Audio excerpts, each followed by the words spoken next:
Et oui, nous sommes toujours au sommet du patrimoine et de la performance à Paris. Je suis maintenant avec Philippe Loiselet. Philippe, bonjour. Bonjour, bonjour à toi. Philippe, vous êtes le président de l'ANCDGP. Votre actualité, entre autres, elle est juridique. Vous avez conduit un recours.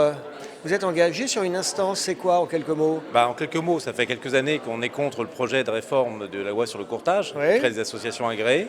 Et on a levé plusieurs fragilités juridiques au dispositif qui vont être supportées par les associations agréées. Eh oui.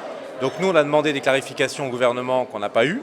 Donc là, on a déposé un recours pour excès de pouvoir et en même temps, on a déposé une question prioritaire de constitutionnalité, D'accord. ce qui va obliger le gouvernement à répondre noir sur blanc, parce que la procédure est écrite, et on devra avoir les réponses. Et si on ne les a pas, le Conseil constitutionnel décidera, tranchera. S'il y a réponse, elle devrait arriver d'ici combien de temps?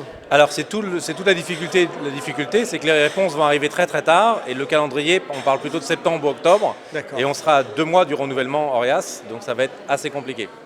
Un des autres sujets dont s'est saisi, plus ou moins volontairement, votre association, c'est les crypto-monnaies.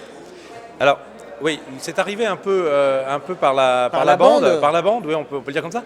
On parle beaucoup des cryptoactifs comme étant un support d'investissement, mais nous on s'est rendu compte que c'était déjà un actif chez nos clients. Et la difficulté, c'est que pour les clients, ce n'est pas un actif financier. Ils ont testé, ils ont profité du confinement pour jouer sur leur canapé, D'accord. et un petit peu. Et c'est au moment des déclarations d'impôts où on a commencé à leur dire « mais vous n'avez pas de cryptoactifs ». D'un coup, on a eu des réponses. La réponse est « oui, j'en ai ». Ah, mais pourtant, tu m'avais dit que tu n'avais pas de plateforme ou de fonds à l'étranger. Et on s'est rendu compte que bah non, mais j'ai acheté des NFT, j'ai acheté pour voir. Et là, on s'est dit, mais attends, nous, on ne les a pas identifiés. Et donc, on a préconisé aux confrères d'envoyer des questionnaires en disant aux clients, avez-vous des cryptoactifs? Et là, on a découvert qu'on en avait. Et on a à peu près 8% 8% des clients qui en ont. Et dans les CSP, à plus de 100 000 euros de revenus nets imposables par an, on arrive à 15. 15%. 15%. Et par contre, c'est l'auberge espagnole. Ça va de celui-là qui a acheté des crypto-monnaies, mais d'autres qui ont des crypto-actifs, d'autres qui ont acheté des NFT, des tickets. Enfin, Pour voir. Pour découvrir. Sauf que ça génère des plus-values. Là, on commence à savoir comment les déclarer, mais encore faut-il les déclarer et les identifier. Ça peut générer des contentieux aussi. Des contentieux. Et on a aussi surtout maintenant des moins-values. Et là, il faut que les clients sachent quand même que s'ils n'ont pas purgé avant le 31 décembre de l'année, ils ne sont pas reportables. Voilà. Donc là, on commence à voir, c'est-à-dire que sans en avoir vendu, sans être intermédiaire ou préconisateur, selon le terme, on se retrouve avec des cryptoactifs qu'il faut identifier juridiquement. Et là, c'est pas simple, parce qu'il y a de tout.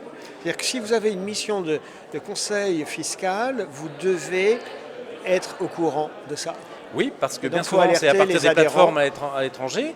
Et tant que la cryptoactif n'est pas transformée en monnaie à cours légal, elle génère pas de plus-value. Mais dès qu'elle en génère une, ou qu'on transforme en dollars, en yens, ce que tu veux, ça génère une plus-value imposable. D'accord. Et encore faut-il qu'on puisse la tracer.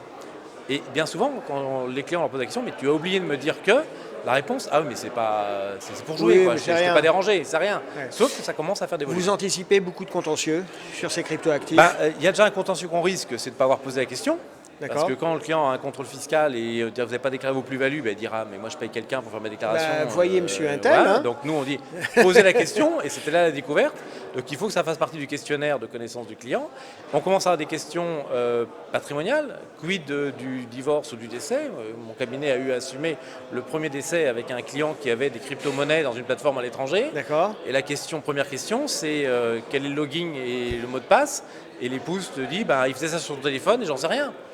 Et là, on galère un peu. C'est compliqué, hein. Bon, on a fini par trouver, mais on a galéré. Et le notaire, on s'est retrouvé un peu quelle valeur on retient. Bien sûr. En plus, c'était des crypto-monnaies, donc le client valait, on va dire, 100 quand on a regardé le compte à 11h, et à 15h chez le notaire, ça valait 80. D'accord. Et le notaire dit, mais quelle valeur? Ah, ça, mon pauvre ami.